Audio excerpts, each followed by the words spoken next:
Konnichiwa les petits loups. Comme je sais que chez vous c'est quasiment l'heure de passer à table, puisqu'il va être 13 h, ou il est 13 h là chez vous, donc oui, c'est l'heure de passer à table. Je vous ai préparé une petite surprise pour vous mettre en appétit. Donc je suis dans un endroit très qui met vraiment en émoi tout votre système digestif. C'est ouais, ben en fait c'est ça. C'est les toilettes japonaises, ouais, la petite surprise. Bon, je vais pas vous montrer, je vais pas vous faire un live de pendant que je suis en train de faire caca, ni pipi. Mais voilà, ça c'est les toilettes japonaises. Alors je vais pas vous faire une démonstration complète des toilettes japonaises parce que j'ai pas encore testé en fait l'intégralité des options disponibles sur les toilettes japonaises. Mais néanmoins, oui, ici on a différentes petites icônes en fait qui vous permettent ici d'avoir des jets. Donc ici on a un jet, vous voyez, je ne vais pas vous faire le détail des jets, hein, mais vous avez le jet de dos, hein, donc qui vient laver votre cul. Vous avez celui qui vient laver les parties plus intimes des dames. Vous avez un bouton stop, heureusement. Alors j'appuie pas parce que sinon j'ai peur d'avoir de l'eau partout et de devoir insister sur le bouton stop, donc je vais pas tenter. Et alors c'est marrant parce que vous avez un système deodorizer, et en fait c'est un système d'aspiration des odeurs, apparemment, d'après ce que j'ai cru lire. Alors ici il y a plein d'options que je vais pas essayer, je sais pas si c'est chauffant ou pas, ça j'en sais rien. Mais alors ce qui est super marrant, c'est qu'ici on a un bouton privacy. Alors je vais appuyer dessus parce que ça je l'ai tenté. Et en fait le bouton privacy c'est pour bon, les japonais sont assez pudiques et assez discrets, et donc ce bouton privacy ça sert à un peu masquer les bruits les bruits que l'on fait quand on est aux toilettes. Mais alors écoutez la manière dont ce bruit est masqué.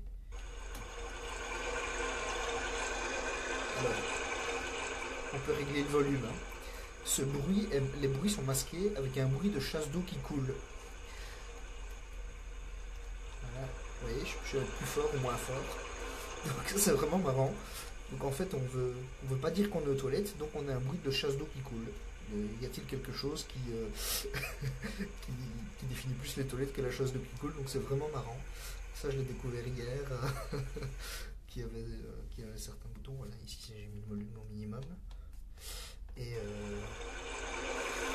voilà, ça peut aller très fort aussi. Et ça masque, et donc vous pouvez le laisser tout le long de votre commission, qu'elle soit petite ou grosse, vous pouvez laisser le bruit de chasse d'eau. Et je l'arrête, hein, vous avez compris le principe. Et voilà. Alors ça, il y a un bouton pressure aussi, c'est pour régler la puissance justement du jet dont je vous parlais, des jets dont je vous parlais. Vous avez réglé les jets avec le bouton pressure. Donc les jets sont réglables, donc vous choisissez le jet et la puissance, et vous pouvez masquer les petits bruits de caca ou de pipi ou de prout-prout avec le bouton chasse d'eau, voilà. Ainsi que le volume. Vous savez vous débarrasser de vos propres odeurs avec le bouton deodorizer, et pour le reste je sais pas trop parce que là il y a c'est que en japonais, donc je sais pas, c'est des réglages assez particuliers. Voilà, c'est Toto qui fait ça. Oh, apparemment la chasse d'eau s'est mise en marche tout seul. En plus c'est une chasse d'eau intelligente. Elle a vu en fait j'étais penché sur le cabinet, à mon avis il y a un détecteur visuel. Et du coup vous voyez l'ombre de mon smartphone, et regardez pourquoi je fais des vidéos verticales maintenant, parce que j'ai acheté un petit trépied mais qui me sert aussi de tige, en fait c'est beaucoup plus facile. Donc c'est Toto qui fait ça, mais pas le groupe de rock des années 80. Mais Toto c'est le Toto pour toilet, je présume. Tokyo Toilet peut-être. Ah oui, ce serait logique ça.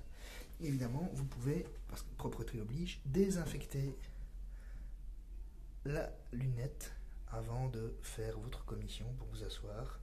Et il n'y a pas que des jets, hein, il y a aussi du papier, hein. Voilà, il y a aussi du papier. Je ne vais pas vous faire de démonstration de toilettes traditionnelles japonaises parce que là c'est un peu ce qu'on connaît avec les toilettes turques. Donc c'est quasiment un trou dans le sol. Ça, vous aurez l'occasion de peut-être découvrir une photo si j'en fais une, mais franchement, je suis pas sûr que j'ai envie d'entrer dans ce genre de zone pour faire des photos. Celles-ci sont d'une extrême propreté. Mais les Japonais sont de toute façon très propres et très à cheval là-dessus, donc il n'y a pas de souci à se faire. Là-dessus, hop. Là-dessus, donc je vais vous souhaiter un bon appétit, hein, puisque voilà, c'était pour vous mettre en appétit, comme je le disais en début de vidéo. Je me suis caché dans un endroit pour bien vous mettre en appétit, puisqu'il est l'heure de manger ou l'heure de digérer chez vous. Là, je vais couper parce que j'ai envie de faire ma commission, et là, il n'y a pas de question qu'il y ait un live. C'est un petit pipi, rassurez-vous. Et de toute façon, même si tu as un gros caca, je ne vous le dirai pas. Peut-être tout à l'heure dans Shibuya by Night. Sinon, à demain. Ciao, ciao!